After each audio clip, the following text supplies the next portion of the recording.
Assalamualaikum warahmatullahi wabarakatuh. Alhamdulillahirrabbilalamin. Wassalatu wassalamu ala asrafil anbiya'i wal mursalin Sayyidina wa maulana Muhammadin wa ala alihi wa sahbihi ajma'in. Amma ba'du. Qala Allah ta'ala fi kitabihil karim. A'udzu billahi minasyaitonir rajim. Bismillahirrahmanirrahim. Perkenalkan, nama saya Faisal Faisfalah, jurusan Teknik Informatika, konsentrasi Multimedia, Audio, Visual, dan Broadcasting atau disingkat MAVIB. Kali ini saya akan mempresentasikan tentang sejarah komputer generasi pertama. Komputer generasi pertama menggunakan tabung vakum untuk elemen logika digital dan penyimpanan. Sejumlah penelitian dan kemudian komputer komersial dibangun dengan menggunakan tabung vakum. Untuk tujuan kita mungkin akan bermanfaat untuk memeriksa paling banyak komputer generasi pertama yang terkenal, yang dikenal sebagai komputer AES.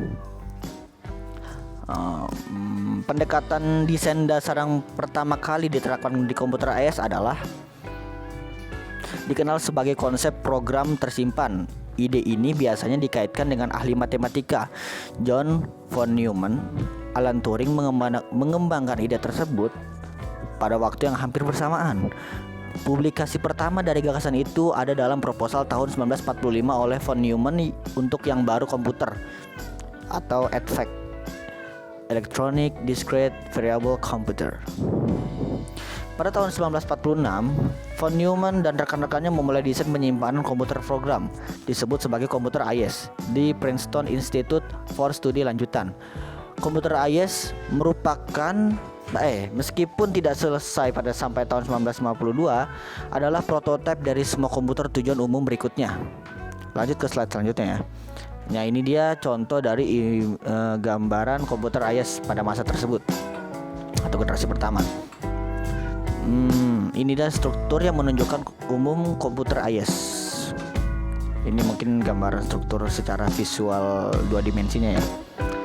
Terdiri dari memori utama yang menyimpan data dan instruksi, unit aritmatika dan logika yang mampu beroperasi pada data biner, unit kontrol yang menafsirkan instruksi dalam memori dan menyebabkannya akan dieksekusi, peralatan input-output yang dioperasikan oleh unit control.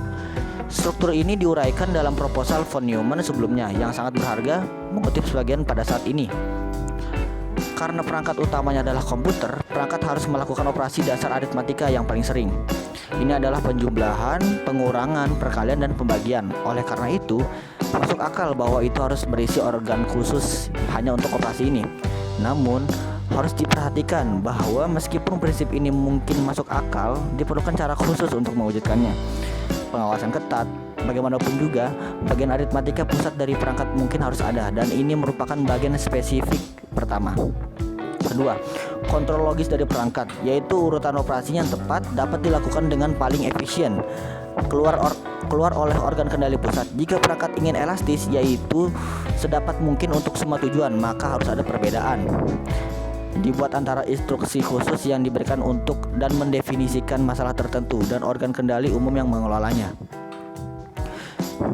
Bahwa instruksi ini apapun itu dilaksanakan, yang pertama harus disimpan dengan cara tertentu, yang terakhir diwakili dengan mengoperasikan bagian perangkat yang pasti. Yang kami maksud dengan kendali pusat adalah fungsi terakhir ini saja, dan organ-organ yang menjalankannya terbentuk bagian khusus kedua.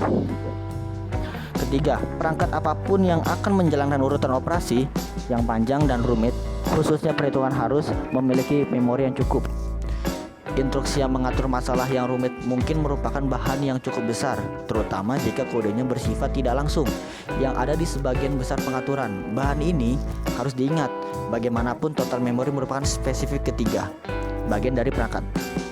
Tiga bagian khusus CA, CC, dan M sesuai ke neuron asosiatif dalam sistem saraf manusia itu tetap membahas padanan dari sensorik atau aferen dan motorik atau neuron eferen. Ini adalah organ masukan dan keluaran dari perangkat. Perangkat harus diberkahi dengan kemampuan untuk memelihara input dan output sensorik dan motorik, kontak dengan beberapa tertentu media jenis ini. Media tersebut akan disebut rekaman luar media perangkat. Keempat, perangkat harus memiliki organ untuk mentransfer informasi dari R ke bagian spesifik C dan M. organ-organ ini membentuknya. Masukkan bagian khusus keempat, akan terlihat bahwa yang terbaik adalah melakukan semua transfer dari R oleh I ke M dan tidak pernah langsung dari C. Kelima, alat harus memiliki organ untuk mentransfer dari bagian spesifik C dan M ke R. Organ-organ ini membentuk keluarannya. Bagian khusus kelima, O, akan terlihat bahwa sekali lagi yang terbaik adalah melakukan semua transfer dari M oleh O ke R dan tidak pernah langsung ke C. Slide selanjutnya, dengan pengecualian yang jarang terjadi, semua komputer saat ini memiliki struktur umum yang sama dan fungsi, dan dengan demikian tersebut sebagai mesin von Neumann. Jadi, ini sangat berharga pada titik ini untuk menjelaskan secara singkat pengoperasian komputer AES. Mengikuti HY98 terminologi dan notasi von Neumann diubah berikut ini untuk menyesuaikan lebih dekat dengan penggunaan modern. Contohnya yang menyertai diskusi ini didasarkan pada teks yang terakhir itu. Memori AES terdiri dari 4096 lokasi penyimpanan yang disebut kata dari 40 digit biner atau bit, masing-masing 6. Baik data dan instruksi disimpan di sana. Angka adalah direpresentasikan dalam bentuk biner dan setiap instruksi adalah kode biner. Gambar 71,7 mengilustrasikan format ini. Kita lihat. Setiap angka diwakili oleh bit, tanda, dan nilai 39 per bit. Kata sebagai alternatif dapat berisi 2 instruksi 20 per bit. Dengan setiap instruksi terdiri dari kode operasi 8 per bit opcode yang menentukan operasi yang akan dilakukan dan di alamat 12 per bit yang menunjukkan salah satu kata dalam memori di nomor dari 0 sampai 999. Oke,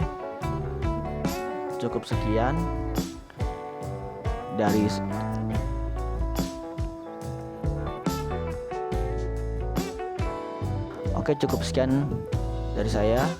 Kurang lebihnya mohon maaf bila ada kesalahan. Semua kekurangan milik saya, semua kelebihan milik Allah Ta'ala. Akhirul kalam, wassalamualaikum warahmatullahi wabarakatuh.